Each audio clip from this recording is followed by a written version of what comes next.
It's Spoilerin time, the Cordkillers adjacent show where we take all of that technology, we talk about Cordkillers and watch things and then talk about them. This week, we're going to talk about Westworld, episode 2 of season 2, and Avengers Infinity War. I'm Tom Merritt. He's Brian Brushwood. Yeah, but most importantly, first we got to check in with the summer movie draft.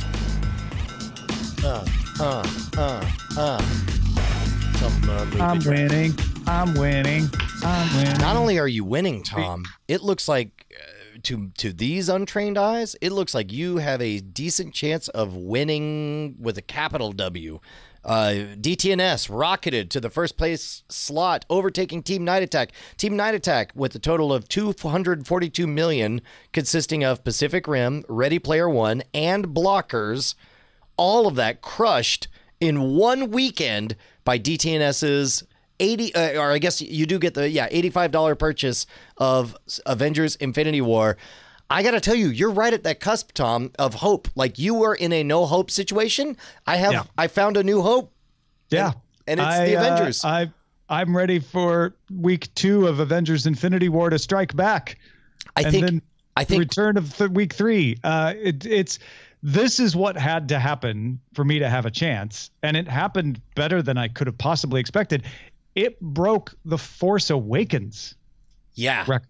Well, and it also, like, by all rights, this should have been you paid 100 and get 80% of the gross kind of situation. Well, but also none of the previous movies. I guess that's a good point. The Force Awakens went for $100, not $85. It went for $100, and I only got 85% of. For every game dollar. Now, granted, the summer season is different than the winter season, and there's not an exact 1-to-1 on that, but it's still totally remarkable. And having watched it, we'll talk about it when we get to spoilage, but it is very much the type of movie people are going to want to watch more than once. Yeah. And there isn't anything coming out until Deadpool 2 on May 18th that will pull the audience away. Man, poor movies coming out are different kind of movies. I'd say poor Deadpool, but the nice thing about the Deadpool franchise is Ryan Reynolds, all the Avengers, they got to split all the money a lot of ways. Deadpool has to split it one way to Ryan Reynolds. He's going to do A-okay. And by the time Deadpool comes out, the people who like both these movies are going to have seen Infinity War enough times. They'll go see Deadpool 2. I don't think it really will hurt its receipts that much. The big questions for me, whether DTNS can win, is not whether Breaking In will do well on May 11th. It has nothing to do with my other two movies. It's what does week 2 for Infinity War look like, and what does Jurassic World do for Team Night Attack? Because Jurassic World is supposed to be the big grosser of the summer, and if it falls short, then I win. If it meets expectations, it's a race, and if it does better than expectations, you totally win. Man, I just don't know. I'll tell you what, normally we'd spend more time chatting about this, but I want to get into Spoilerin as fast as possible. Is there anything else you want to say about the draft? Is that because it's making you sad? Yes. Okay, fine. All right, fine. You got me out. Let's get on to our triage and read some feedback. You can write us cordkillers@gmail.com like Todd did, who said, "Hey guys, occurred to me after binge watching Lost in Space the similarities between it and Westworld. I just finished watching the Spoiler in Time episode where you talked about both and realized our feelings about the two are almost flip-flop. They both did similar things in having season 1 be primarily a setup for the show, but I had more issues with Lost in Space. Mainly, I felt Dr. Smith's blind luck too unbelievable. Also, somewhat in defense of season 2, episode 1 of Westworld, they did set up a lot of things. I won't go into the details, but I agree the whole Bernard milk injection thing was completely out of left field." So, I mean, we could talk a little bit more about what things he's talking about when we spoil Westworld, but sure. I'm interested in this idea that to him, he's like, yeah, okay, they set up a lot of things, but they're paying them off. Whereas Lost in Space, he feels a little more like, oh, this is random, right? Whereas Westworld, you didn't know where it was going, but he felt like it was going somewhere, and it seems like it has. Yeah, I don't know. I felt more progression. I still haven't finished the first season of Lost in Space, but I will say that halfway through it, or 2/3 of the way through it, I felt like I've seen thematic arcs and character developments, and I can describe how the beginning is different from where you are at episode 7, and I couldn't do any of that for season 1 of Westworld, which I found very frustrating. But that's fine. That's what's great about opinions. Everyone's got one. Thank you, Todd. And we'll now spoil Avengers Infinity War. So be warned, we're going to spoil Avengers Infinity War now. How many people, Brian, do you think are really dead? None. Not even. None. Not Okay, even, you think none. That's more than I think. Okay. Wait, that's less than I think. When you I think what's his name? Tom Hiddleston? Loki? Well, yes. I think Loki is probably dead. I'm like 80% certain Loki's dead, but Bifrost guy. Oh, yeah. He's definitely... Idris Elba. Definitely. Yeah, is definitely... Gamora, I don't think is dead. I'm like 10% that she might be. I'm 90% certain Gamora is not really dead. Everybody else, definitely not dead. Yes, correct. Although, having said that, I went and saw it by myself last night at midnight. I got into town. I had a 20+ hour travel day and made it in just in time for the very last showing of the day, which I watched by myself. And I was really glad I watched it by myself because I was trying to think of how am I going to prepare my sensitive children for the trauma of seeing a credible death sequence of everybody. The only one that I thought was really credible or was really poignant was Peter Parker's when he grabs father figure Tony Stark and says, I don't want to, I was just like, oh, geez. Oh, yeah. That was like, that image has stuck with me for 24 hours. And that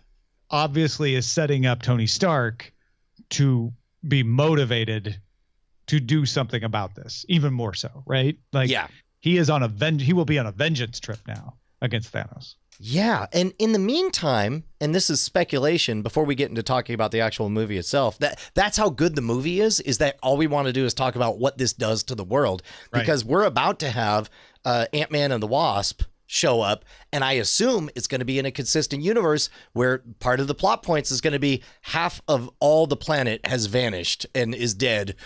We need you guys we need more superheroes, and you better get to work making babies and making more insect superhero children. I got things to say about Hawkeye.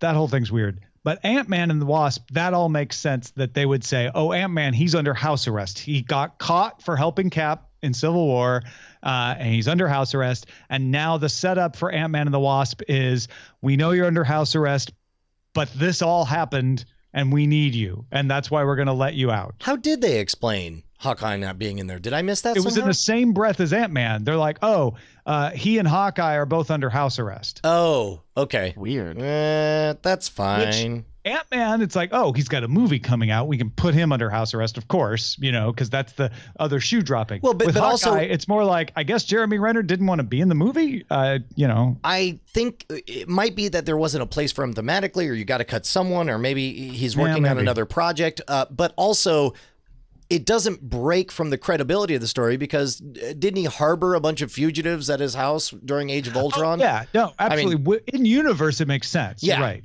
Like it's not like, well, that's unbelievable. It's just more of like, well, come on. Because the other thing is, Eileen pointed this out to me as soon as the movie ended. She's like, did you notice who survived? I'm like, yeah, the originals. It's it's Iron Man, Hulk, Cap. It's the original Avengers, Black Widow.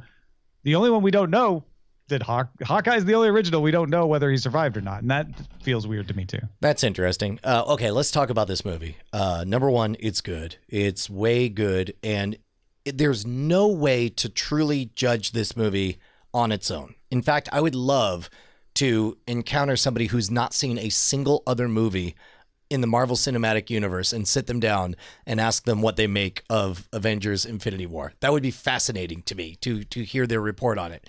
But knowing that it is the culmination of one of the most ambitious motion picture projects, certainly in my lifetime, maybe of all time, to see the manifestation of, I fell in love with the Marvel Universe in 8th grade, and this in every way brought back the feelings I had of those epic crossovers. It made me think of the Secret Wars and of all the crossovers that they did. I was just thrilled from beginning to end with this entire thing. And I went in as exhausted and as miserable as you could possibly be. It was an uphill battle to win me over from the day that I had, and it did it instantly. I was alone with like 3 other people in the movie theater laughing my ass off and getting excited to hear them laughing as well. It's funny, it's smart, it's well-paced, it's an engineering feat, it's a visual feat. I loved the fact it's a storytelling feat. Because you have 72 different main characters, and yet you have like 3 nested stories with 3 ensemble cast that they credibly mix and match. The other thing I loved is, you know how you'll read one comic book and you'll go to another comic book and it'll have a very different artistic style. They did that. Like when Captain America is in the middle of his fight scene, you're seeing the stuttered frame rate kind of fast, frantic action stuff that you saw in the original Captain America movie. Likewise, the second you see the space background and you hear music that your dad likes, you know you're at Guardians of the Galaxy land, which right? is one of 2 songs in the movie. Yeah, and right? and that brief, like, that whole first act, I loved seeing everybody in their element, in their groove, happy. And the moment I realized they were happy, and I realized how happy it was making me, I realized, oh, they're not going to be very happy for very long, are they? That's otherwise I wouldn't be at this movie. Right. But I got the smile on my face. That means that I am loving a movie. It has happened with Guardians of the Galaxy 1. It happened with Black Panther. It happened with Avengers. It does not always come. It's an involuntary thing where I suddenly realize I'm just sitting there grinning like an idiot. That happened in this movie. I said Avengers Infinity War is great, not because I didn't like it as much as those others, which I have said were amazing on my scale, but because it was amazing until the end. And at the end, I dumped down to great because I had to stop. It's not a problem with the movie. It's a problem that, oh my gosh, the story is half told. This is incomplete. I need to know where this is going, and then it will all be amazing. Interesting. So it's got a provisional great status, but will be fixed to amazing. Bryce, did you happen to see it? I did. And what did you think? I thought it was great. I really, have been burnt out on these Marvel movies, just having them being so many of them. Mm-hmm. But being able to juggle all of these different stories and cohorts together in a way that maybe was a little weird linearly was exciting the whole time and showed really good action. I mean, I think I have to treat these Marvel movies as big action movies, mm-hmm. because I can't get excited about any one hero fighting another hero, which is kind of why Civil War didn't get me. Mm-hmm. But when you have good action and surprising action, which I think, the fight with Thanos on Titan was big and sort of extravagant and a lot of interesting different angles at one time. That I think made it really successful for me. And I was glad to see, not glad. I was happy to see them playing a little fast and loose with killing characters, though. Well, and I like the wink and the nod, the fact that he chokes Loki to death, throws him on the ground, and as if it might as well have turned to the camera and said, "And no resurrections." My theory about like who will come back in the next movie is I think all the Avengers who have disappeared in this one will come back because the ones that have survived will sacrifice themselves. Well, keep in mind, because they've talked about Phase 4 being that's new true. Stuff, yeah, new they're actors. They're wrapping up this decade of adventures. I mean, the death sequence when they were on Titan was basically Robert Downey Jr.'s paycheck killing everyone around him. I know. That's what's funny is I thought it was delightful that everyone went to ashes, which I assume was all of their employment contracts being burned away. Yeah. I immediately, and like you say, this is, I think, a testament to the movie. I immediately start to theorize about where we end up at the end of Avengers Infinity War Part 2, which is not going to be called Infinity War. I do think that you enjoy this movie best if you've seen most, if not all, of the movies. I was with my friend Roger Chang. He has not seen all of them. He's seen some of them. He has not seen Thor Ragnarok, for instance. He did not like it as much as me. He liked it, but he's like, there's some weak points, this and that. And maybe it's just his taste, but this movie pays off best because it is full of nods and winks to things that they have been building up. And it is also full of juicy, significant payoffs to things they've been building up. And if you've seen them all, you never feel like, oh, well, they're just, they're being shallow here. Like everything just seems solid and has been motivated by all of these other stories to play out the way it plays out. Well, and there's no way.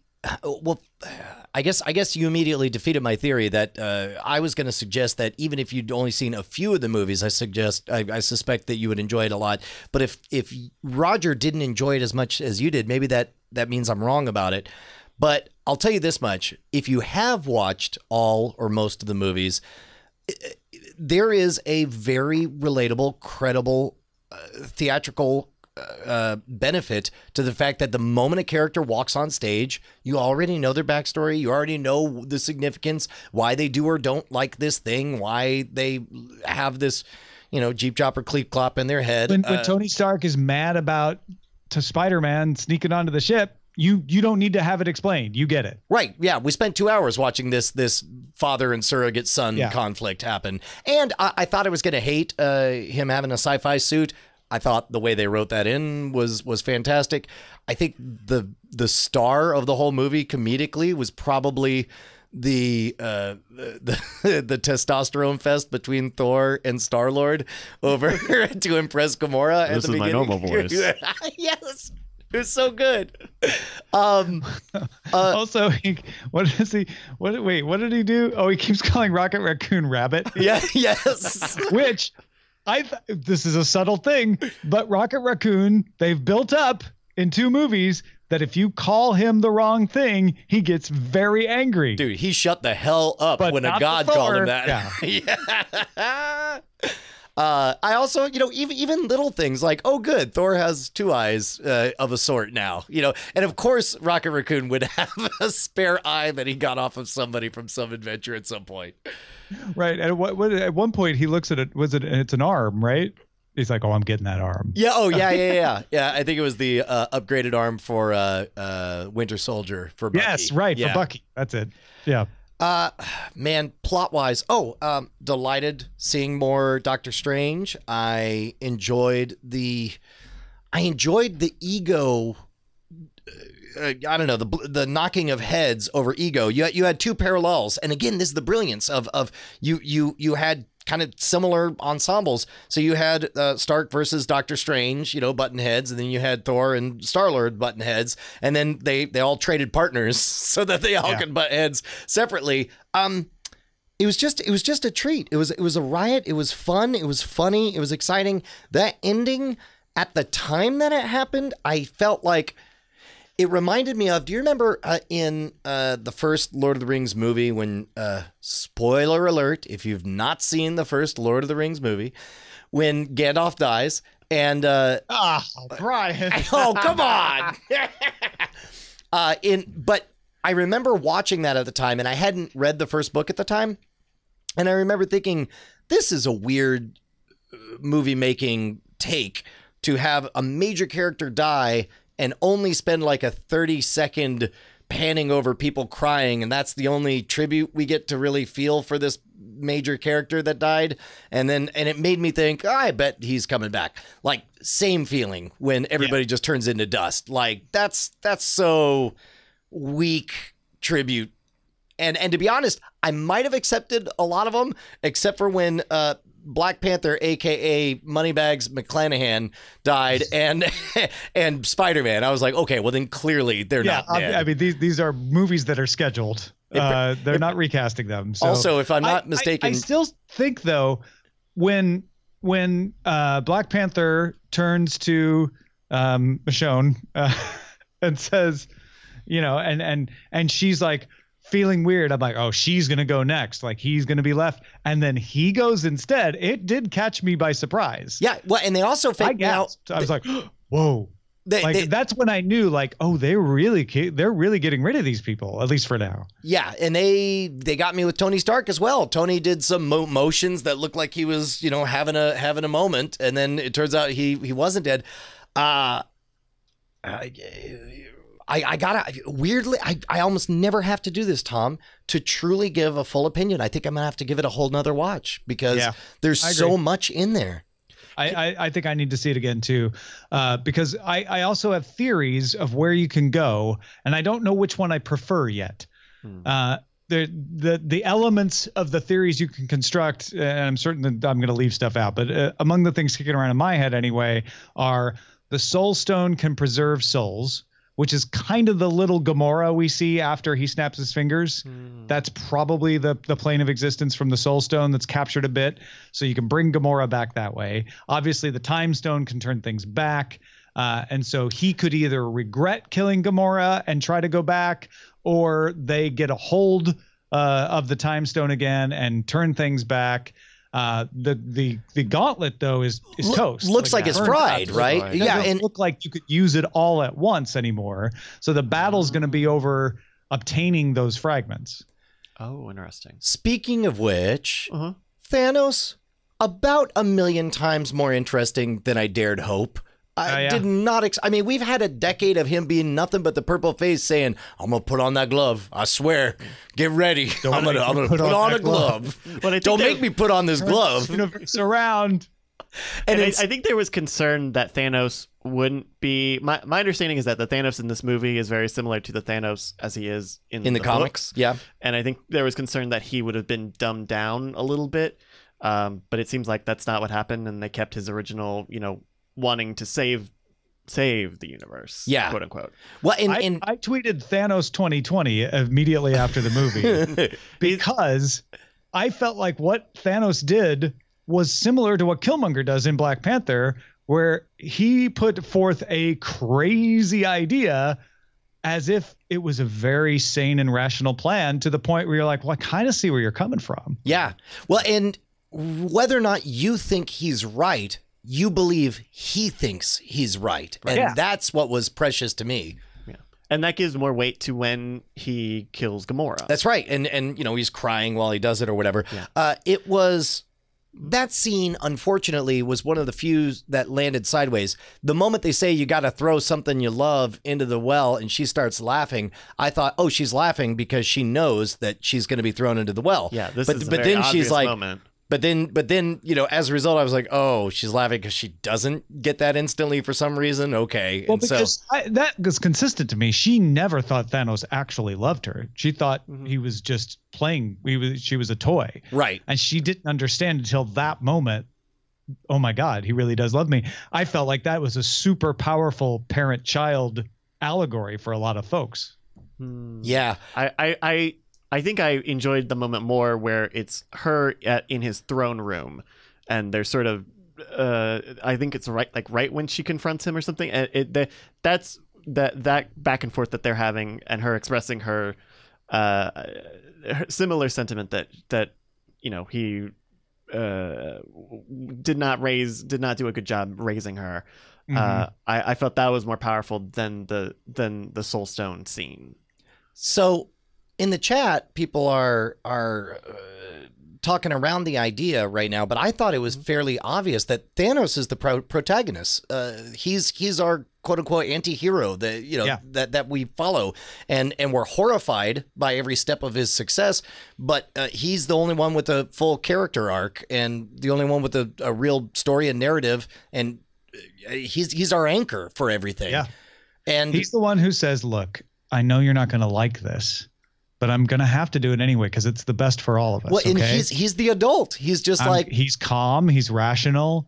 He doesn't really want to hurt anyone except for the 50% of the universe he wants to get rid of, but that's just necessary. I loved Thanos' children, all of them. I want to know all their backstory. I loved old Kmart Voldemort the best. He was awesome. His like followers. Wait, the children of Thanos. Because remember, The like other Gamora children, was yeah. one of them. Oh, I did not know that they were called his children. I just assumed that they were his lackeys. Well, yes, And, but All of the same. all of his adopted children that and he of course perverted. we've avoided this far the Carrie Coon connection because it'll be Avengers Leftovers, right? That'll be the next one. Oh, jeez. Okay. Was Carrie Coons in this? She was one of Thanos' children. Oh, Lady. now I definitely have to watch that movie again. That's great. Okay. Whoa, I missed that. Yeah, I missed that too. Well, you can't tell it's her. That's Yeah. why. I didn't notice until I was watching the credits. I'm like, holy, really? I adored some of the visual stylings of like the reality zone stuff when Drax just falls into cubed meat. Oh yeah. I was like, that got an involuntarily like, oh, from me in the movie theater, and seeing the Nebula Black Order, I unspiral guess. and Yeah. stuff, and like when she's like Mantis. coming back together at Oh, the end. It was yeah. like, oh man, that's Oh yeah. Pieces like of her coming piecing- back yeah. in there. Oof. I like the fact, I respect, this is a weird thing to say, I respect Star-Lord more for pulling the trigger, even though it was just a nasty prank for the bemusement of Thanos. Okay, so this is I don't know that I'm necessarily dinging the movie on this, but when I walked out of the movie, I thought that they should have renamed it The Increasingly Poor Decisions of the Avengers. Because it's just I guess it's to make kind of a point that Thanos is trying to fight for a harsh truth, and that the Avengers want a rallying, They're just accustomed to underdog. getting their way on everything. Right, and it just means that like for every stone, none of them are willing to make the sacrifice to save the universe. Yeah. Or at least like stop Thanos. Like, and this is predicated on me not giving an F about Vision at all, but I don't know why they tried to save him. I don't They did a good understand it. job of. They also went back and clarified some stuff that was implied but not expressly expressed or explicitly expressed in Ultron, which is like, oh no, your personality is a mashup of me, Tony, Ultron, and other stuff. There's probably more of you than that stone in there, and I don't know. It's better to show not tell, and they definitely told in that part. But man, that Mark Ruffalo does such a good job with that Banner character. Like, I'll have him just describe the whole movie to me, and I'll be thrilled. Yes. Yeah. By the way, I know many of you have already sent the email, but Proxima Midnight and those four people are members of the Black Order, a team of aliens who work for Thanos, and Proxima Midnight appears as one of the children of Thanos in the 2018 film. So it is both, because I saw people in the chat room like, wait, it's the Black Order. It's like, yes, and also children of Thanos in the film. Okay, got it. What do you guys think about the According Hulk to- stuff? I loved the Hulk as an erection metaphor that they were going for, where it's like, the first movie he was a young buck teenager, and now he's having performance anxiety as an older man. I loved all That's that. my secret but Hulk cap. kept I'm always saying horny. No. Exactly. Yeah, him saying Like, no. Do you think He's it's resisting coming out I mean, for some reason. he got his green butt handed to him, and You think that's it? oh my gosh, yeah? he's Hulk, never. Hulk scared. That is something that Hulk has never been utterly crushed in battle like that. Never ever. And I like that they did that. Yeah, and I think that will play out. In fact, I read somebody's theory that Thor Ragnarok, Infinity War, and the next Avengers are actually a 3-part story arc of the story of Hulk. I could tell I was going to love that movie before the first frame of it, when the Marvel logo was coming in and you just heard distorted chatter of a panicked ship under attack begging for mercy. We're an Asgardian ship. We're a diplomatic mission to Alderaan. Leave us. I was just like, I haven't felt this in a long time. I'm really excited. Yeah. Well, any other thoughts on Infinity War before we move on to Westworld? I'm What sure I have about tons of thoughts, but I can't after collect credit them scene? all. The one- let's what talk was the about gizmo? I could tell I was supposed to know what that gizmo was, I believe but I it's didn't. setting That's up Captain Marvel's logo. Ah, okay. which is And like sure Captain it's not- Marvel comes out in March next year. The Avengers movie comes out in May next year. Man, I would love it if, surprise, it was Captain Canada or Captain Kangaroo? UK. Or it's like blue and white, but not Captain America's logo. Right. But, well, yeah. I'm just thinking of all the like way down the chain. Like he comes in and just acts like they should know who he is. They're like, what? Yeah. Apparently, Captain Marvel is going to take place in the 80s too. Or the So- 90s. Or the 90s. The 90s. You may be right about that, but I know it takes place in the past. Mm-hmm. So it's going to be interesting how that all ties in. Yeah. All right, let's move on to Westworld, episode 2. I don't know about you, Brian, but I really dug getting the backstory and the setup for how Westworld was created, because it tied up, in some cases, it's stuff we kind of knew, but it just put it together nicely for me to know, okay, it was created by Arnold and Robert. Is that Anthony Hopkins' name? It was created by them, pitched to the Delos Corporation. Then they took their trip that we saw all through season 1. They came back. William hasn't quite married the Delos heiress yet, but he takes the father back to Westworld, shows him the whole thing, and pitches him on it as a data mining enterprise, essentially. So now wait a minute. Okay, they do firmly establish that the outside city stuff. Okay, in order, number of things I definitely loved seeing the robots outside of the park. However, that's problematic because isn't the whole point of the hostile infiltration takeover is to get the robots out of the park? And if we began with the robots out of the park, then the hostile infiltration wants to get data out of the park in that the is form stored of in robots? Abernathy. Okay. They don't care about the hosts being outside the park per se. They want the data. Okay. Separate from that, maybe I missed when they directly said that, but do we know for a fact whether this is robot Bernard or which because the one that takes place in the past when he plays favorites with Dolores and takes her over to where he's building his house, is that I still had in my head this is robot him. He's been a robot forever. But no, this is because I back when he think was a Robert human? kills Arnold later in the Okay. park. And if they're still pitching the idea, I don't know. That's a good question. I guess, and this speaks to my larger point, is I am at a point that I am desperately craving concrete. It's fine to subvert everything and flip me upside down, but all I want to do is have the illusion that I know what's going on. And I've been on guard since the beginning of this season, and I don't think this episode had some great, beautiful vignettes. I enjoyed. Oh, really? See, this gives me so much more concrete because I'm not questioning that that's maybe Bernard. I'm like, no, that's Arnold. Because it's a much younger Robert. We get the Anthony Hopkins VO, but we see a young guy. Well, like, but also Arnold. since he's a robot, he would be the same age the entire time. That's the way I read that. When I saw in the reflection that it's young Anthony Hopkins, I was like, well, then why is Bernard old?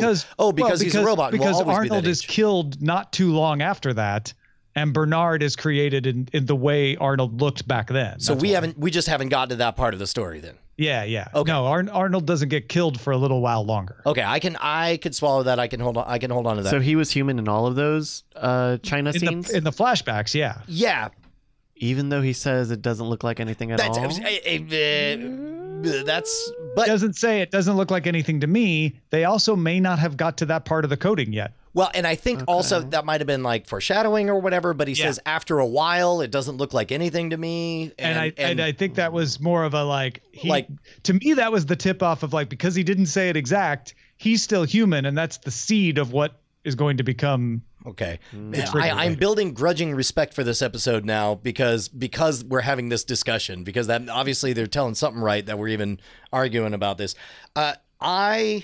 What do you think is going on the inside with the Man in Black? So what's his real name again, now that we know that it's the William. So old William is, the way I've read all that is old William has played the game so well, he knows what resources are available and what magic words will cause what robots to do what things. And he went thinking, I need an army. I know I could snow this guy. I've snowed him before a million times, and he'll join me. Find something slightly different. It was a nice surprise seeing everybody turn and commit suicide. I liked seeing old William a bit powerless and confused, but not as much as I would have liked to have seen him like, I finally know this game. Like, I want to believe William knows more than we do, and I was left not believing that.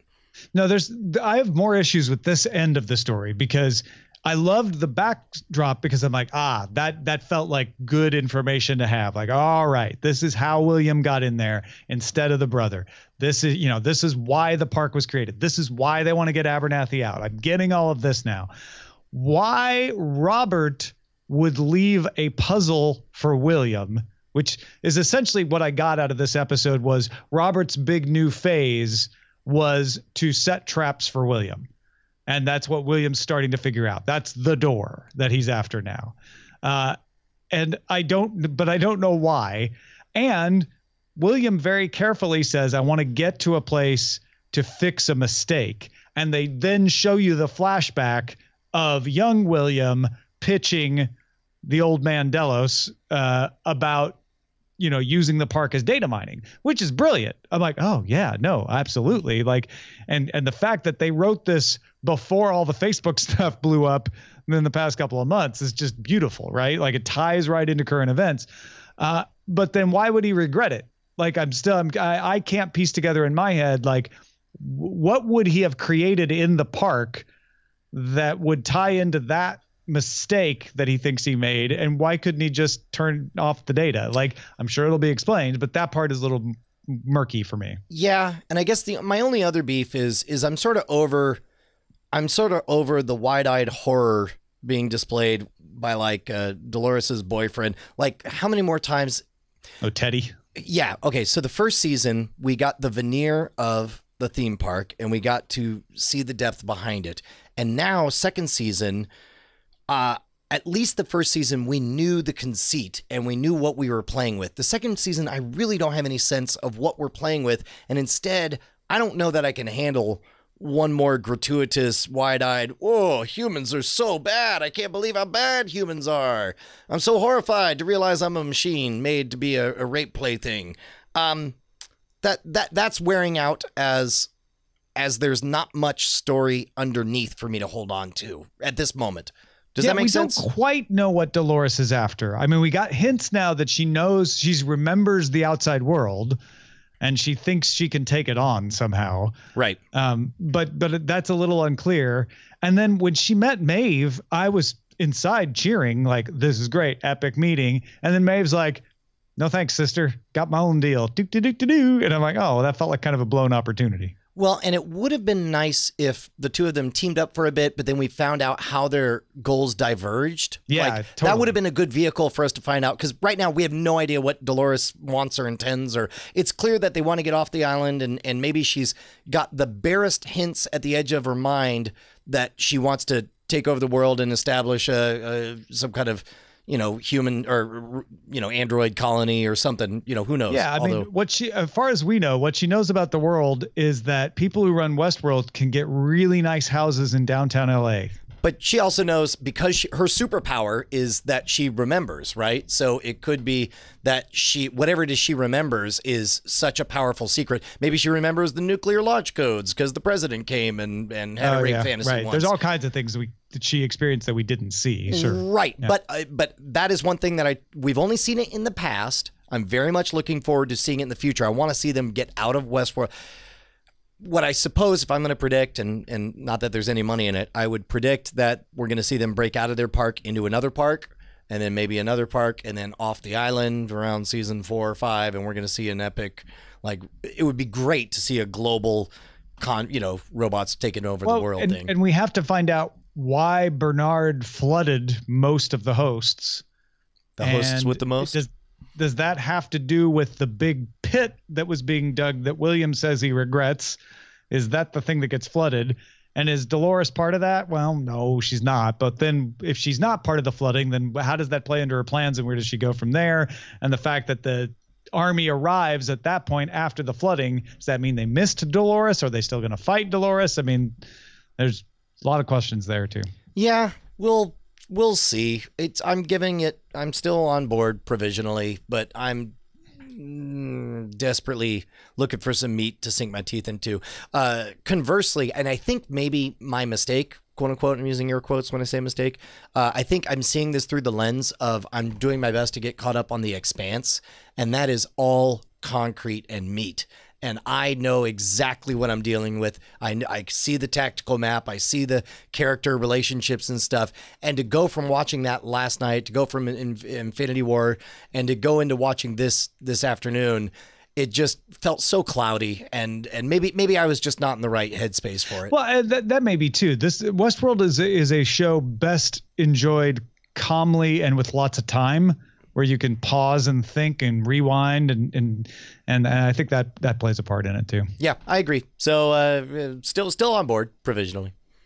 All right. Well, if you're still on board provisionally with us, why not make it for real? Get off that provisional and start backing us on Patreon. Patreon.com/Cordkillers. Because if you do, you get Spoilerin time early, and you get our after talk, which we're about to start doing right now. We'll spoil you next time.